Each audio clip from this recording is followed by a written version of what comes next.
What's going on, everybody? Welcome to the Clap Your Hands podcast, a game day edition of the Clap Your Hands podcast. We're going to preview game three, talk about what the Sixers need to do to essentially put this series away. I think we would both agree a win tonight really kind of ends it. What we expect from the Nets, maybe do a quick little look around on the rest of the conference, the rest of the NBA playoffs. But as we always start, first, make sure you got the Odyssey app. The podcast is brought to you by Odyssey Sports. Hit that auto download button so you can get all the episodes as soon as they come out. You can get Kyle's post game, thoughts on what happened. And Kyle, I think we would both agree a win tonight, and this thing is basically over. Yeah, I mean, just from a selfish perspective, I don't root for the team. I root for what's in my best interest, and the best possible outcome is the Sixers end it on Saturday, and the series is over at like 3:45 p.m. on Saturday. Yes. I cruise back to Philly on the train home at night from New York City, and then I just have a few days ahead of me to rest, recharge, and get my real life stuff in order before round two begins. So that's the ideal scenario for me. Well, look, I think we can all agree that the mantra going, or the fighting cry going in tonight is do it for Kyle. So end it for Kyle, go up 3-0, make sure the Nets quit. It is funny. So with traveling, obviously I know you go to all the playoff games. It is wild how much it just completely disrupts your life. Like you would think it's not that big of a deal. You're just going to Brooklyn. But as we've seen, the bookshelf is slowly getting smaller in the back. I know you got a lot going on. So the trip to Brooklyn, I think, like I said, from the Sixers perspective, get this done for Kyle. So Kyle can come back Saturday night, enjoy that train ride, and start previewing the Boston series. But I'll say this on what I'm looking for in tonight's game. I'm going to issue a challenge to this team. Issue if Doc Rivers won't do it, maybe they'll listen to me and do it for you. Like, come out tonight and end this thing right away. This is the last shot the Nets have. This is the absolute last effort you will get from them. First game at home, down 2-0. What do they say? A series never begins, or whatever that corny saying is, until some team wins on the road. This is their chance to go out tonight. Don't come out like game two. Don't come out and give them hope. Don't come out if you're James Harden and play sloppy. Come out and show that kind of killer instinct. I thought last night, maybe we'll talk about it in a minute, but prior to that Lakers-Memphis game, Charles Barkley was talking about the Lakers and said, this will tell us what you need to know about them. If they can come out and win this game, like, are they real, right? No Ja Morant, no Steven Adams. And what do the Lakers do? They come out and they immediately fall behind like 15 points. They look sloppy. It was just a disgusting performance from them, right? The Sixers tonight, I believe in them. That's because Anthony Davis is a big-time fraud, but that's a whole nother... The biggest fraud. Like watching him play, it's so funny to think him and Embiid used to get compared. And I know Embiid has improved and Anthony Davis has regressed. But yeah, he's the fraudiest of frauds. But for the Sixers, come out tonight, man, and just put it away early. Come out, step on their throats, tell them they don't have a chance. Embiid come out and dominate right away. Harden come out and make up for that game two performance. I'm not saying if they lose tonight, they can't beat Boston or they're not a real team. Series go 5-6 all the time, and it's not the end of the world. But to your point, like, get this over with. And I think tonight's a chance to really show that killer instinct that maybe we haven't really always seen from this team. Yeah, look, like we talked after game one about what are the benefits of the play-in tournament and the lead-in, and it's that you have a long time to prepare. You have a long time for guys to get healthy. You have a long time to just take stock of Boston and who they are and what they're going to do to defend you and so on and so forth. And unlike Brooklyn, Boston at least had the same team basically the entire year. So It's not like you're making up a scouting report from scratch on what they're going to do to you. You can actually sit down and say, okay, we have a pretty good idea, a firm idea of what Boston will do. So the quicker you get to that stage, the more beneficial it is to you. Like all those extra days, even if it's just 1 day, 2 days, potentially 3 days, those are really important this time of year because, as someone who's been on the playoff travel where it can get to, it's every other day in the series where you're just game tonight, flying the next day, game the next day, flying the next day, game the next, and it's just this relentless drumbeat that doesn't stop until you close out a series. Now, Brooklyn obviously is a different scenario. And the Yeah. Sixers do fly private and charter and all that, so it's I would say slightly different than Toronto's not a long flight either on a charter flight. But yes, to that point. Sorry, go it's ahead. it's a little different than slumming it in coach, obviously. But all that stuff adds up by the end of the playoffs, and the teams that can be the freshest, the most rejuvenated, just and that I don't mean just physically, I mean mentally too. You have Yeah. that time to decompress, and you're not constantly in the foxhole. Like, all right, tonight's a game, and I got to get my rest. I got to eat right. I got to do this, and like all those things are important when you have the off days too. But you can let your hair down a little bit. You can just de-stress from these, climactic moments late in games. So there's a lot of value to this on the mental side of it. Certainly with how health has been this key factor for the Sixers in the playoffs year after year after year, the more you can allow guys to rest and kind of get rid of those accumulated bumps and bruises, I think that's a big thing too. And look, I think they've said all the right things coming into this game, right? Like Tyrese Maxey at practice on Wednesday says, we got to try to put our foot on them. Like, Yeah. and that's not the type of thing you normally hear Tyrese say. He's more of a, mild mannered type guy. And so to have that mentality going into this game, to know that they have to match the urgency that Brooklyn is going to show, that's, I won't say it's half the battle, but it might be like 30% of the battle. No, look, I think in this series, a lot of the battle is just the mental part of the Sixers coming out and playing their game because they are better, right? I mean, they're obviously better. We've seen that for 2 games. It's interesting you said Tyrese said that. I'm hoping personally that's something that he feels genuinely, and I do believe that, but also hopefully something he's like echoing from hearing from leadership, right? Because he also talked, I saw some quotes about how Joel has been a much more vocal leader this year. It was either him or Doc, I think, that was talking about. It was Tyrese, yeah. It was Tyrese, yeah. The step forward Joel has taken. You're around Joel obviously much more than me. I do think it's interesting seeing him on game days. He is very quiet, like before games. He's not a jumping all around, rah-rah guy. He comes out, he warms up. He almost looks like he doesn't talk to anybody, and then he's just in game mode. But I would hope that coming into tonight, whether it's him, whether it's James, whether it's PJ, right? Or Doc, that somebody is saying, look, guys, like tonight is the night we end this series. Tonight is the night we come out right away and we just end it. And I think to your point about the injuries and about the ending it early, there is absolutely a benefit of ending it in 4. And then you'll get, I think, almost a full week or like 5 or 6 days until they could start that Boston series. But the other part of this is, and correct me if I'm wrong, didn't Joel break his face in the final minutes of the Toronto series? Like it was, right? Wasn't it the final game where that happened? And it was a blowout. And it was a blowout game, the final moments of Game 6. Now, right. Also keep in mind, he had gotten hurt in Game 3. That was a separate injury with it was the hand, right? His hand, yeah. Yeah. So it's not like he was going to emerge from that series unscathed regardless. But that was a talking point at practice on Wednesday. It was like, look, these guys have seen you play with your food, you let a series go on too long, you never know what's going to happen. And so that they should know in the back of their minds, as well as anybody, that your ability to try to contend might hinge on just getting out of this round, no health concerns, no injuries, whatever. And then look, we're fully locked and loaded. We head into Boston and they're looking at themselves and they're saying, great, this is awesome. This is our best chance we're going to have, or that we could have in this scenario, even with Boston having home court advantage.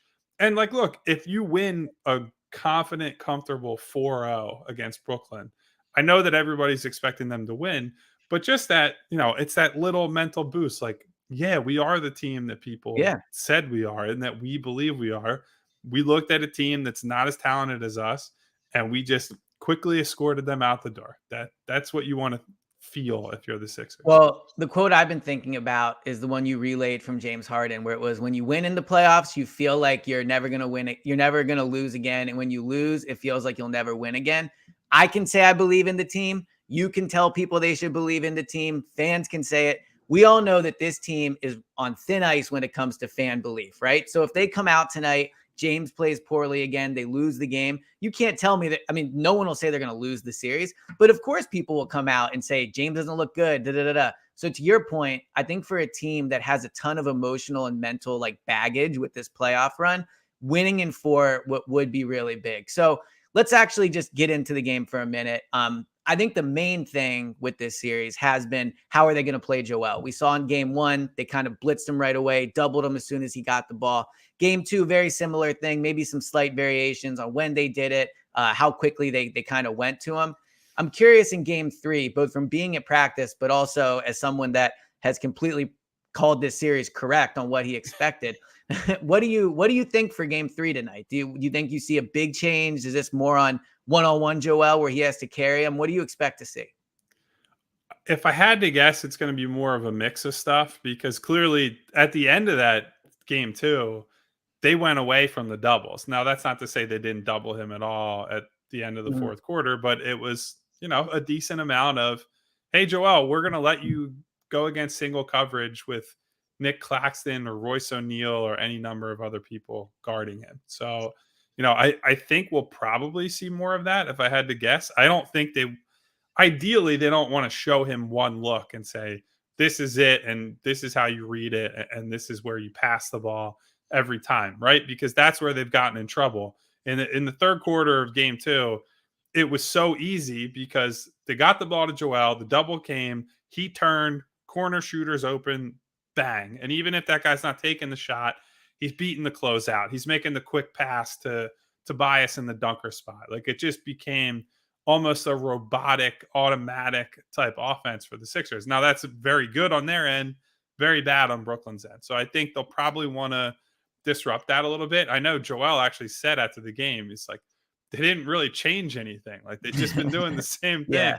And honestly, just from a, set aside whether it's the right thing to do tactically, I think the pride component kicks in and they're like, oh man, this fucking guy is saying that we're not doing anything or not changing anything. Like, I think at that point they'll probably look at that and do something.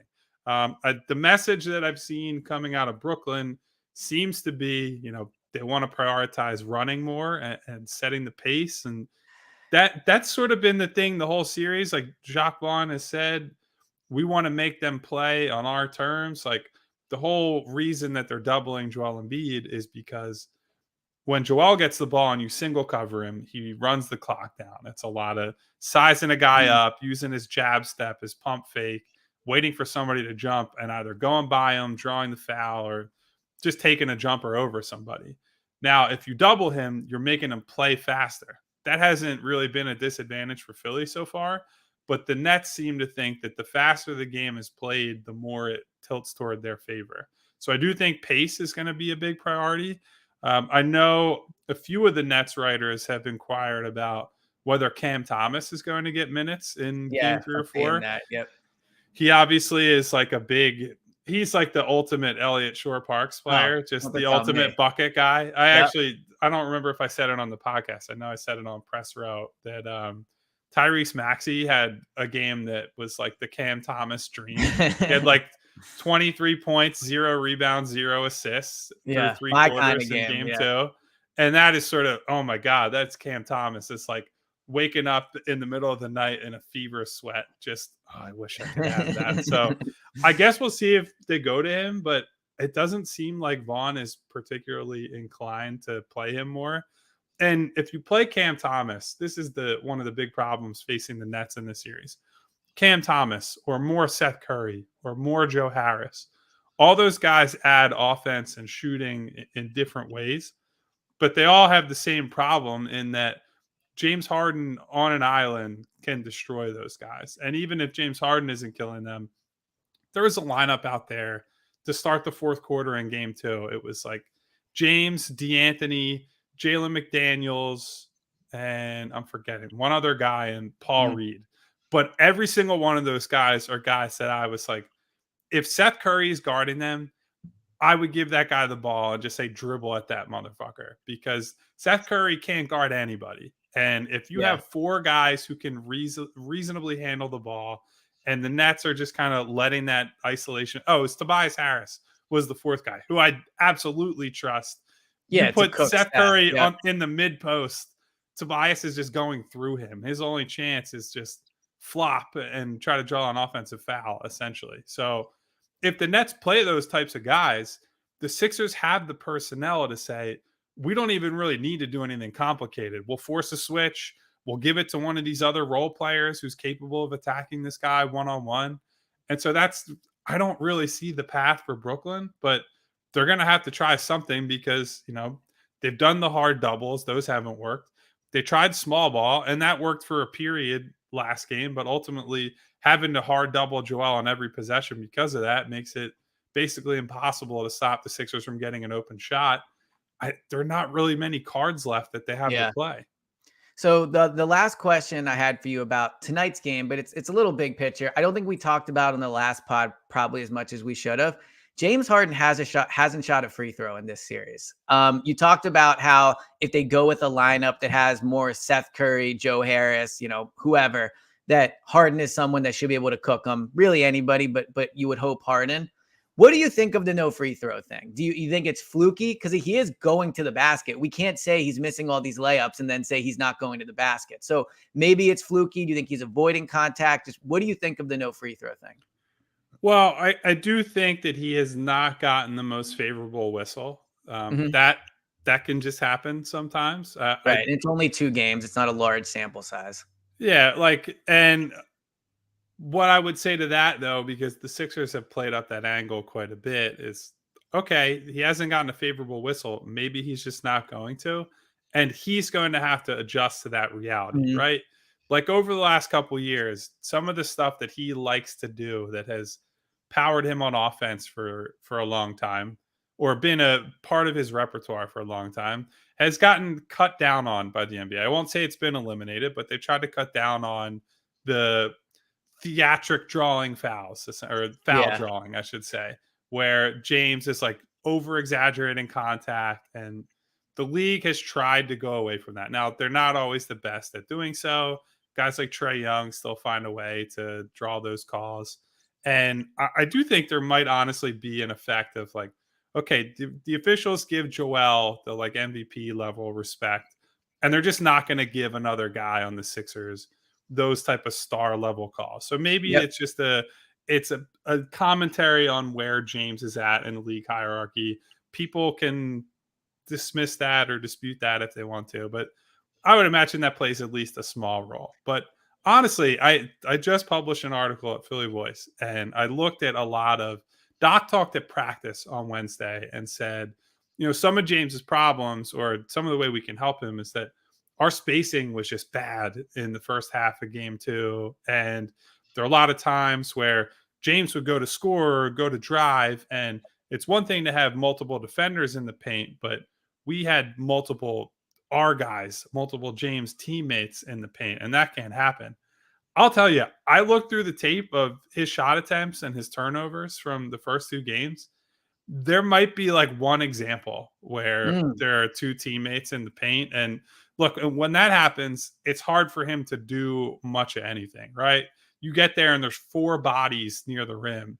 Trying to finish in that type of traffic, or even playmaking in that type of traffic, is really, really difficult. So I don't put that on him. But a lot of it has just been he's not finishing when he gets there. Like, Yeah. I think the good thing has been he's been able to get by some guys, get by Mikal Bridges, get by Nick Claxton, and show off the burst he needs to get to the second level of the defense. But once he's there, there's been no real explosion. There's been a lot of James, again, trying to sell contact. He had Seth Curry on an island on a possession. He ends up drawing a second defender as Jalen McDaniels flashes out to the 3-point line, and doesn't see McDaniels and prioritizes just kind of throwing his arms up, exaggerating the Curry contact. He doesn't get the call. And then the one example that I saw of 2 guys in the paint for Philly was in transition, and they're in the process of spreading out. James turns the ball over Yeah. before he even crosses the 3-point line. So it's not like, oh my God, he got to the free throw line, is looking to score, and it's condensed there. This is about to open up, and James was so mentally unaware of Royce O'Neal behind him that he didn't protect the ball. Like, that's not a problem that has to do with spacing.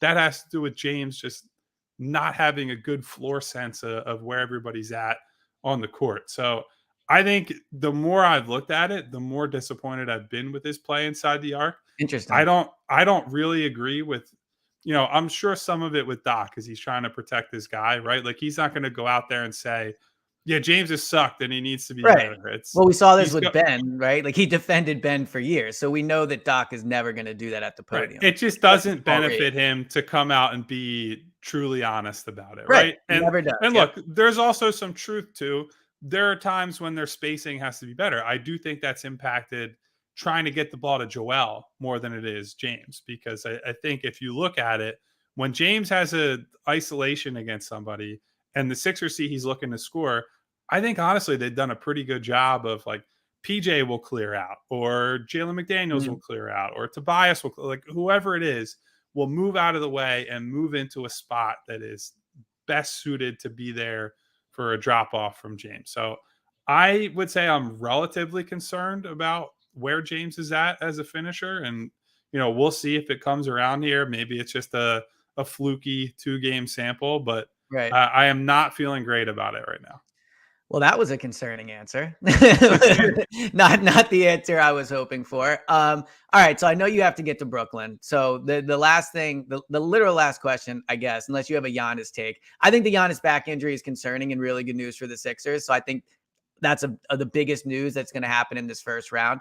But just last thing is, do you think they win the night? Like we don't get to do a lot of game day pods. I mean, what's your prediction? I think they come out and they handle business and win. What do you think? I kind of think these guys are going to be assholes and extend this series a little bit. Ah, I'm not going to say I'm picking Brooklyn to win. There's always, and this is where I sympathize with the fans who have pushed back on the like this team is different, blah blah blah. right. This is kind of the natural letdown game, right? And the natural Brooklyn comes out and season's on the line. You get the 3-0, you're getting the 1-2-3 Cancun Nets Yeah, it's over. Yep. at 1 o'clock on Saturday. And so I think this represents kind of the last gasp from Brooklyn.